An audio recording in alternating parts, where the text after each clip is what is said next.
Hi everybody, I'm Tony E at Show IP Interface Brief, and today is day 40 of my 100 Days of Labbing journey. This has been a very trying day. It is a day that has tried my patience and left me questioning whether a lot of my efforts have been worth it. Not in studying, not questioning whether the CCIE journey is worth it, but rather the efforts that I spend to stand up my lab topologies and get them working efficiently. I spent all day today. There was a time when I looked at the clock and it was in the afternoon, the early afternoon, and I realized I had spent 6 hours getting a lab ready because of tons and tons of issues. And, I've mentioned before, it's really sort of sad because that's time you don't get back. That is time that is taken away from you during this journey. That's why doing a 100 days journey, it's so important to try and establish a good, efficient working manner. Efficiency with your labs, efficiency with your vlogs, efficiency with your anything that you're doing in the 100 days, because it is a limited time. Needs to try and be the most efficient possible. Now, there are times when you need to actually invest a little more effort and a little more time into setting things up so to make them smoother for you down the road. And sometimes, my engineering mind just gets caught up in, like, I have to figure out why this is broken, why this isn't working, and you go down that rabbit hole. And today, so what I was doing was, this weekend's lab, starting tomorrow, is going to be the troubleshooting lab number 2 from the INE workbook, the CCIE V5 routing and switching workbook. I definitely recommend. I plug it every time I do this. We do a lab on the weekend. Go grab the workbook. It's for $2.99 over at INE.com. Definitely worth it. They're always giving away coupon codes. Follow them on Twitter. And I think if you use the coupon code NEW10, you get 10% off. Is it 10% off? Yes, 10% off. And definitely worth it. If you need to work through a workbook, it has nearly 500 labs, I think. Really, really awesome material. And that's where our lab for this weekend is coming out of. I've been working through all of those labs. So tomorrow's lab is the troubleshooting number 2. What brought me to the journey through lab prep hell today was, last weekend, I did the troubleshooting lab number 1, and there was one ticket in particular in that lab that I couldn't perform at all because the VIOS platform that I built the lab on does not support some of the commands, so I actually couldn't execute I couldn't solve that ticket, and at least not the way that they wanted per the answer key. And their platform, when they designed the lab, was on the CSR1000V routers. And so I said, you know what? I'll go ahead and grab the CSR1000V VM and load it up. And I went ahead and grabbed the latest Everest, which is the 16.06.04 Everest, and got it working in EVE-NG, and everything was working well. And went ahead and built out the INE topology in it and started them up, and realized I could only get to about 4 routers. Maybe I think I got to 7 routers before I consumed all the resources that I had in my VM. Now, I'm using EVE-NG in Google's cloud platform, so I'm using 8 vCPUs. And when I saw that I was exhausting my memory, I just bumped it up to the max, which was 52 gigs. So 8 vCPUs, 52 gigs of memory, and I was maxing it out. And I didn't even get half the topology started. So I started asking around, is everyone having this problem? And the answer was no, everyone's not having that problem, but other people are using the CSR1000V image, which is in the 3.14, 15, 16, 17 train. And so I went ahead and got the CSR1000V image in the 3.17 train, and started working with that. And for some reason, that consumes far less resources than its Everest counterpart. I don't know why I'm running them with the same RAM, one CPU each. I don't know. Technically what's the difference. I'm not a virtualization expert. I'm just trying to find the easiest path that I can complete as many labs as possible. So I have been building these labs using the VIOS platform. It has been really great for me, really stable, consumes about a medium amount of resources, and I'm happy with the performance and the fact that so many other people are using that as well. So so when I run into a problem, or if someone else is running into a problem, we can communicate that to each other, and we're all working on a common platform. But when I wasn't able to solve a ticket because I'm using the VIOS, I said, you know what, let me just do everything in the CSR 1000Vs. So today I just started, I switched platforms. I went back to the VIOS platform. And when I started booting my topology up in the VIOS platform, it was crashing. I would get everything started up. First of all, starting a topology that has 24 devices on it, actually I only have 20 on because there's no switching in these labs, these particular labs. So I have the 4 switches off. So 20 routers. It takes about 15 minutes to boot these things. It takes that amount of time because the recommended boot sequence is to start up a cluster of them. So I do 3 routers at a time. I wait about a minute and a half, maybe 2 minutes. I wait for them to completely boot, and I do another 3. And the same process, and I do another 3, and another 3, and another 3, and another 3 until I do the last 2. Then we're done. It takes about 15 minutes to do all that. So after about 15 minutes of getting VIOS, all of the images booted up, my lab would just crash. All of the nodes would turn themselves off. And I couldn't figure out what the heck was going on. So I dug a little deeper and found, I kept restarting them, and they just kept shutting themselves down. And I couldn't figure out why. This may be a bug in EVE-NG. I haven't reached out to anyone about it because I don't know if it's just myself, or out of all the things that I was doing today, was I doing something wrong, getting confused? But I had set a startup delay on some of the nodes. And a startup delay, and it allows you to have a topology with 10 devices on it. So you can do, in groups of 3, I would group 3 of them, and I would say startup delay 300 seconds, which would give me, 5 minutes. So when I hit start all nodes, it will start 3 immediately, then wait 5 minutes, start the next 3, and I would just sort of stagger the time by an equal delay, which is about 3 minutes I think I was doing. What I was finding is when I have a startup delay, I don't know why, the routers would enforce the delay. So there would be a delay, and sometimes it would be for minutes, many minutes, 6 minutes, 10 minutes, depends on where I am in the topology. And then they would boot up. And then once I got everything booted up, everything would come crashing down. And man, I was really beating my head against the wall. I don't have a single answer solution for this problem. I don't know what it is under the hood that's causing that, if it's a widespread bug or if it's just something with the way I'm doing it. What I ended up doing was taking the startup delay off of all of the nodes, marking them all as 0, and going back and manually doing the clusters of 3 at a time. That seems to work. I have a stable topology. It's up and running right now. And I'm ready to go for tomorrow's lab. Really, really, really ready to go. So that's where we are with that. Tomorrow's lab is going to be the CCIE routing and switching workbook, a V5 workbook from INE, troubleshooting lab 2. I got my materials printed out. Everyone knows that I love to work off of paper. Got my topology drawing here, ready to go. Got a pen right here ready for me for tomorrow. And so I'm all set up for labs, and I'm really excited about it. I really wanted to get into doing some labs today, but it just wasn't in the favor. It wasn't in the cards for me.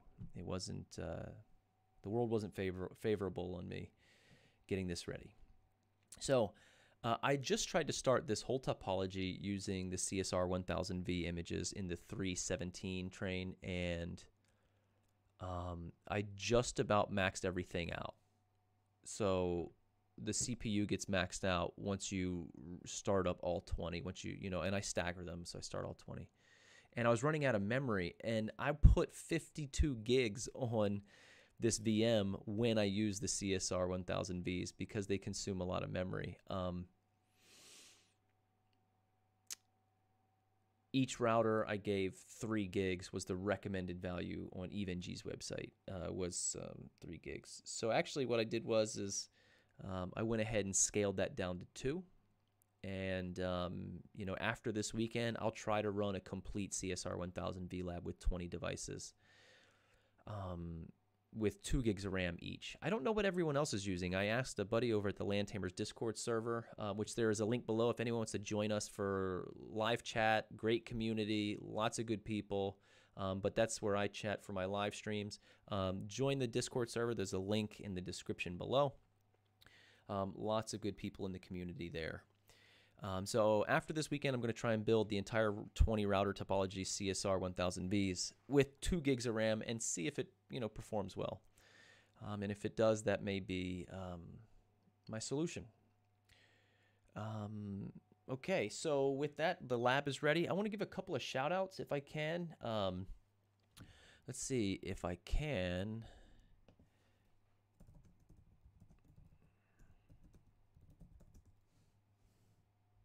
Let's see.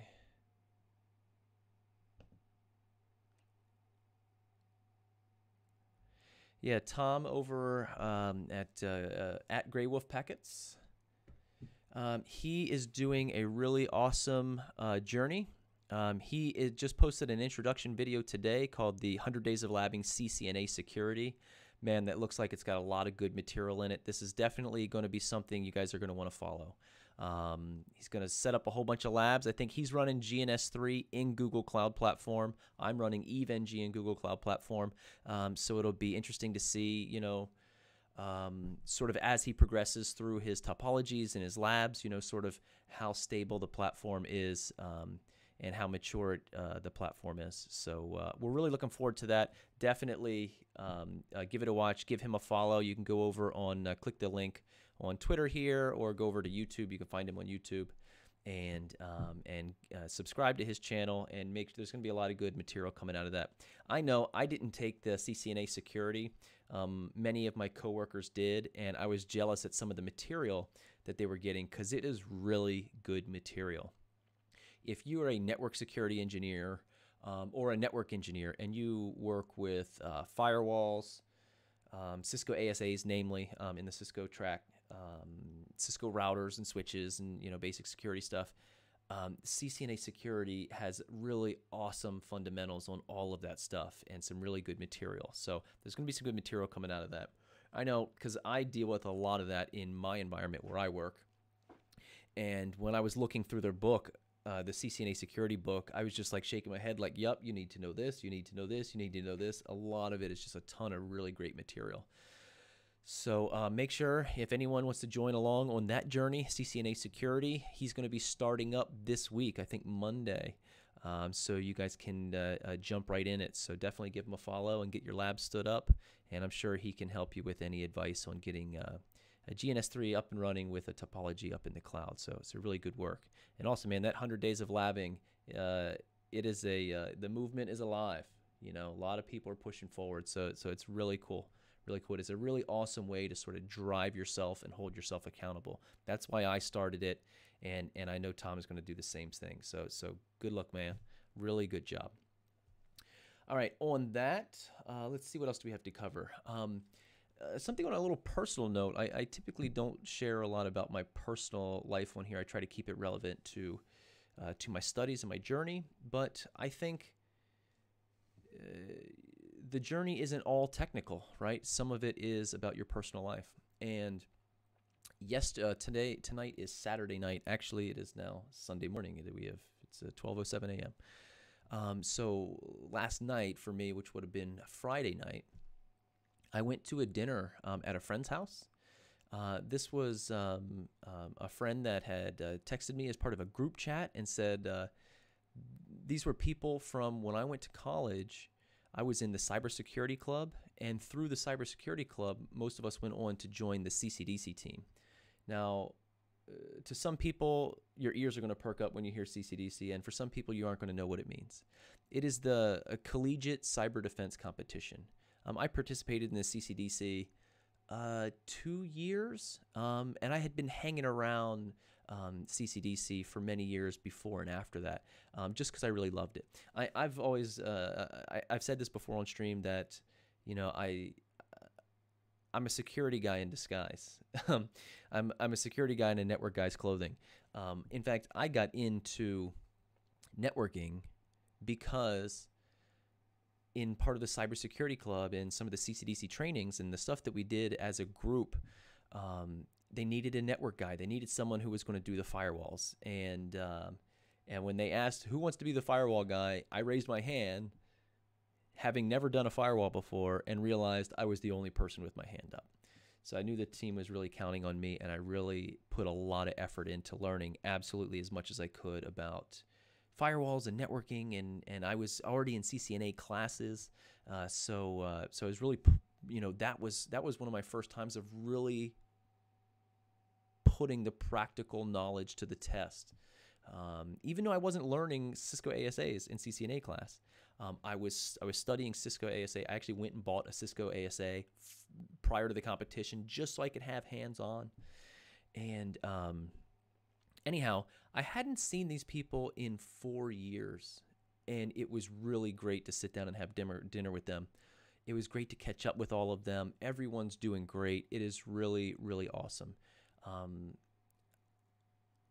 People who I work with, and I've said this a number of times, I haven't probably said it on stream before, but I wouldn't be where I am in my career as part of the community, not just this online community, but actually the local hacker spaces and the security conferences that I go to. I wouldn't be where I am and who I am if it wasn't for the cybersecurity club at my college, which I went to community college, and the CCDC teams that I was part of and got an opportunity to support as well. And it was such an amazing experience just having that bond with like-minded people who all wanted to excel in various forms of cybersecurity, just to play in a competition, for fun. We all met, once or twice a week. We did online streams, where someone would teach someone something like, here's how you secure a Windows box. Here's how I used to give the talk on Linux IP tables. I love IP tables. It's very intimidating to some people, but once you break down the long string that IP tables can be, the long string of commands that IP tables can be, once you break it down to its simpler parts, it's nothing, man. It's easy, easy, easy stuff. I wouldn't be where I am today if it wasn't for that, so I have that group of people to thank for that. And also, I'm just so proud to be part of that group. It was really an awesome time. If anyone's watching that, definitely love our little group, man. It was awesome. And it had been 4 years since we have gotten together and haven't really talked to each other. So it was, in fact, sitting down and catching up with them, it was as if we hadn't seen each other for a couple of weeks. It was really cool. So I want to say that. So if you have a group of people out there, or you've been part of a group or a community or a cybersecurity club or something, and even if you haven't been there in a while, or if you're scared to go, if you haven't gone to one yet, you haven't been part of one, if you're in college now, or there's a local hacker space nearby and you just haven't got the courage up to put your foot in the door, just go. Just grab the courage and go to the cybersecurity club, introduce yourself. All you got to do is walk in and say hi. Go to the local hacker space. All you got to do is walk in and say hi. People will invite you in, and tell them what you're interested in. I remember when I went to my first hacker space, I was donating some equipment. Actually, it was right around the time I was changing careers. And I did construction my whole life, and I changed careers and flipped and went into networking. And I was donating some old PCs and stuff that I had as part of my construction company. And they said, well, what are you looking to do? I said, well, I'd really like to get into like pen testing and stuff. I really like networking. And I really was out of my element at the time, and I had no frame of reference to what that actually meant. And looking back, that being 4.5, 5 years ago now, I was really naive to what that meant, and I'm no longer naive, and I'm very proud about that. So I try to make sure I give back as much as I can. In fact, the CCDC teams that I hadn't participated in, I went ahead and bought the Blue Team field manuals, and bought them for all of the teams that participate in our local CCDC here in this region. I did that a few years ago. It's just, it was a simple token of me to be able to give back to the generation that come after me. So it's really cool. So I got to do dinner with that. Really awesome, awesome seeing those people again. And I think another thing I will follow up with was Tiffany, Beautiful Flaws on Twitter, wanted me to was asking about Cisco Live and sort of wanted to know what that experience was. So I'm going to be a little bit long-winded with this. I'm gonna try to be brief, but I don't find myself being brief about anything anymore. Cisco Live, for anyone who hasn't gone yet, was a really awesome experience. I wanted to say, if I can try to pull this up. Yeah, here. This is, if this is working. Yeah, bear with me. Cisco Live was a really, really, really awesome experience. And I will say, if I just went into it alone, I wouldn't have probably had as good a time. And that's because it can be overwhelming. I don't know how many people are there. 30,000, 40,000, 80,000. I don't know how many people are there. There is tons of people, and it is huge. It is a huge campus of sessions and talks and activities and vendors and food, and it goes on and on and on and on. It's really, really, really amazing experience. I personally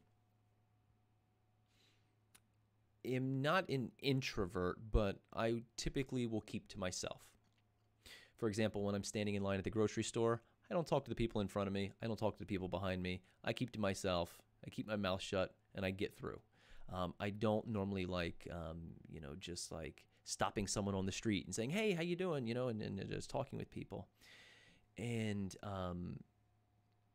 at Cisco Live, I don't know what happened, but that anxiety that I normally feel when I approach strangers, even in my own neighborhood, went away. It completely went away. And it went away because as I was walking around and hearing people talk on, having conversations and sitting down in a session and hearing people, like, these are my people. You know what I mean? Like, you look around and you see, like, every single person in here knows exactly like what I'm talking about, knows exactly what I'm passionate about. They're all the same thing. And you just get this overwhelming feeling that, like, we're all the same here. And when you get that feeling, all that anxiety and all those walls go away. And I found myself at Cisco Live being one of the most open and sociable people. It was really sort of unlike myself to be that way, but it was very refreshing. I even recognized it in myself. I was like, I don't normally do this, but I would just walk up to someone and say, "Hey, nice to meet you. Hey, I read your book. Just wanted to say thank you." And before you know it, you're in a conversation with someone who is an expert on a technology, who wrote the book on a technology, and you're having a real conversation with them. I definitely approached Cisco Live. This was my first one. So I'd never been to one, so this was my first one.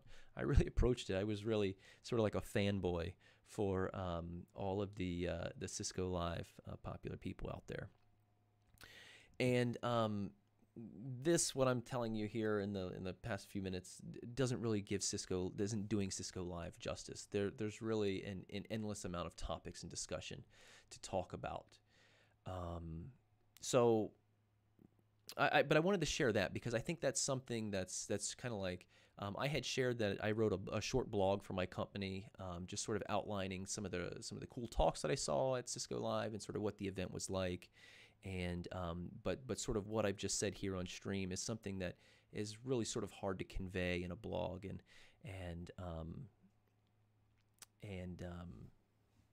it's hard to share. But also, prior to going to Cisco Live, I'm part of the Land Tamers Discord server. So let's see if I can bring it up on stream. Here we are, the Land Tamers Discord server. There's a number of folks from the chat here who were at Cisco Live. And it was really awesome. As some of these people I had never met before. As some of them we had done 1 or 2 video chats within our little Discord server, which there's a link in the description below if anyone wants to join. some video chat, so at least I recognized their face. So it was really neat to be able to, meet people. I think the Landtamer calls it in meet space, or some people call it, IRL, in real life. It was really cool to be able to meet people in real life and just sort of hang with people who through social media, and you just get to hang out with, and you actually find out, these are really cool people. They're really smart, and it's a pleasure meeting and hanging with everybody. It is for networking and security-minded folks and people who do wireless. I mean, just sort of the whole gambit of networking.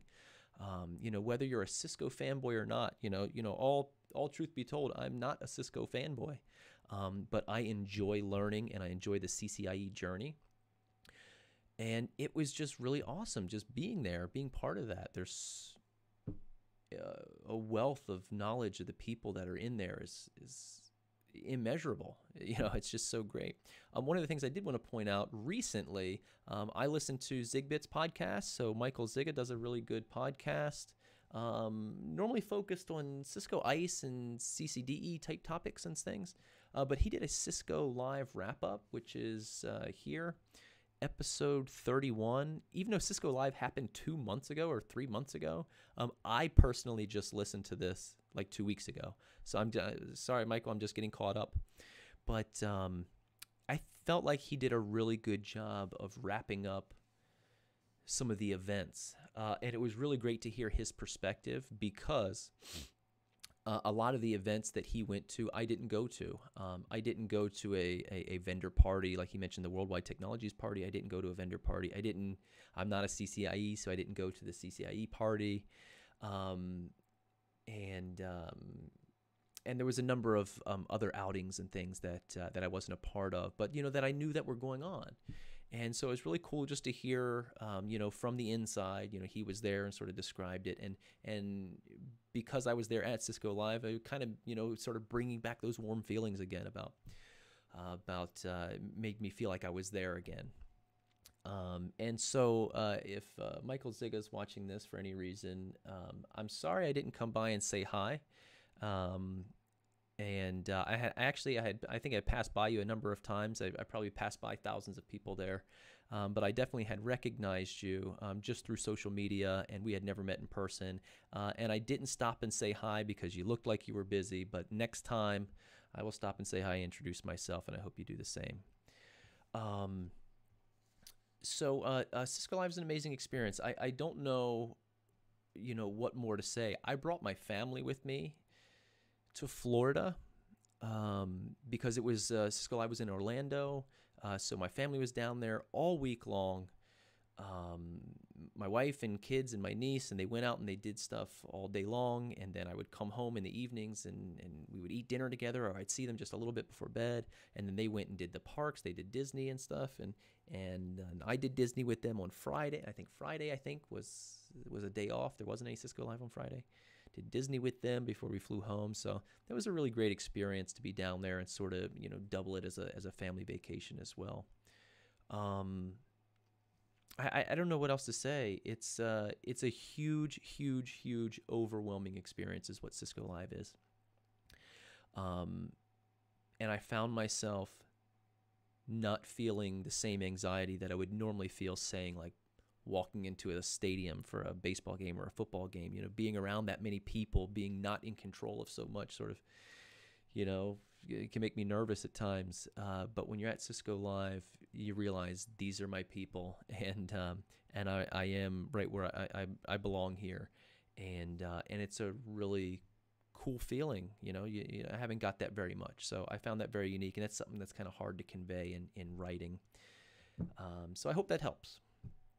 I don't know what else to say, but if anyone has any specific questions about Cisco Live, I've only been the one time to Orlando, so if anyone has specific questions who haven't been yet and are thinking about going, I'm happy to provide any feedback that I can based on a first-timer's experience, and help to be that a resource. I'm definitely planning on going 2019 in San Diego, so really looking forward to that. In fact, I got to put time off from work, as well as start looking into where am I going to stay and get a hotel and everything. So I think that's going to wrap it up, guys. We're at about 30 minutes.